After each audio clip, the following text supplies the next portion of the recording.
गठबंधन को ही समर्थन देने का उन्होंने किया और हेमंत सोरेन को ही दोबारा मुख्यमंत्री बनाने का उन्होंने मांग रखी और गठबंधन को समर्थन देने के लिए उन्होंने अपील की। जोहार, नमस्कार। आप देख रहे हैं द झाड़ न्यूज और मैं हूं गुंजन कुमार। हम खूंटी के जेल चर्च कदमा के बाहर खड़े हैं। दरअसल आज कल्पना सोरेन अपनी टीम के साथ खूंटी ज़िले के दौरे पर पहुंची हुई थी। कल्पना सोरेन आज खूंटी ज़िले के अलग अलग चर्चों में गई। हालांकि इसके अलावा बात करें तो अंगराबाड़ी मंदिर भी गई, जहां उन्होंने माथा टेका और चर्च में गए, वहां लोगों से मुलाकात की। तो इस तरह से जो है आज उनका कार्यक्रम रहा खूंटी में।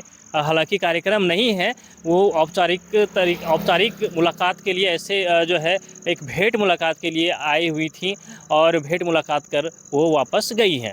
इस बात का खबर जैसे ही मीडिया को लगा तो खूंटी के सभी मीडिया उनमें से मैं भी, हम लोग सभी यहाँ पहुँचे, लेकिन तब तक कल्पना सोरेन यहाँ से निकल चुकी थी और वो खूंटी के इस जेल चर्च के अलावे मुरहू के चर्च भी गई और उसके अलावा वहाँ से निकलकर वो अंगराबाड़ी मंदिर गई और पूरे टीम के साथ फिर मंदिर से कर्रा के लिए निकल गई और फिर वहाँ से कर्रा से जो है वो रांची के लिए निकल गई हैं। तो इस तरह से जो है जैसे ही चुनाव की घोषणा हुई थी, अलग अलग राजनीतिक दलों द्वारा अपना जोर जो है लगाया जा रहा है।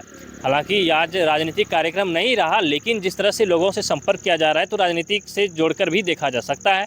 तो इस तरह से आज खूंटी में कल्पना सोरेन की दौरा हुई और लोगों से उन्होंने मुलाकात किया।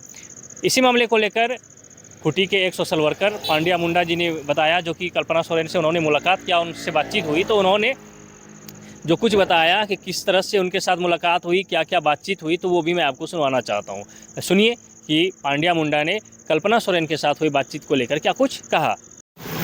तो ऐसा ही इलेक्शन का जायजा वगैरह लेने के लिए ही वो आई थी, कोई मीटिंग वूटिंग नहीं था, जायजा लेने के लिए थे और 5-6 आदमी थे।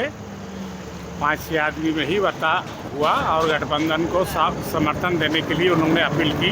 हम लोग जेल चर्च में हम लोग कदमा में जी। उसके बाद वो कहाँ चली गई? इसके बाद वो मुरहू जाने का बोल रही थी, मुरहू निकल गई। उन्होंने गठबंधन को ही समर्थन देने का उन्होंने किया और हेमंत सोरेन को ही दोबारा मुख्यमंत्री बनाने का उन्होंने मांग रखी। आप लोगों ने क्या कौन कौन लोग थे?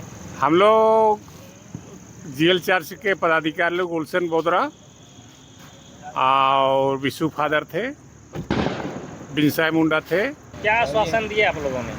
हम लोग ने देखेंगे, चूंकि कैंडिडेट अभी गठबंधन की जो कैंडिडेट है बिल्कुल न्यूट्रल है, हमने कहा, लेकिन मजबूर होकर के गठबंधन को ही समर्थन देने का बात हो रही है।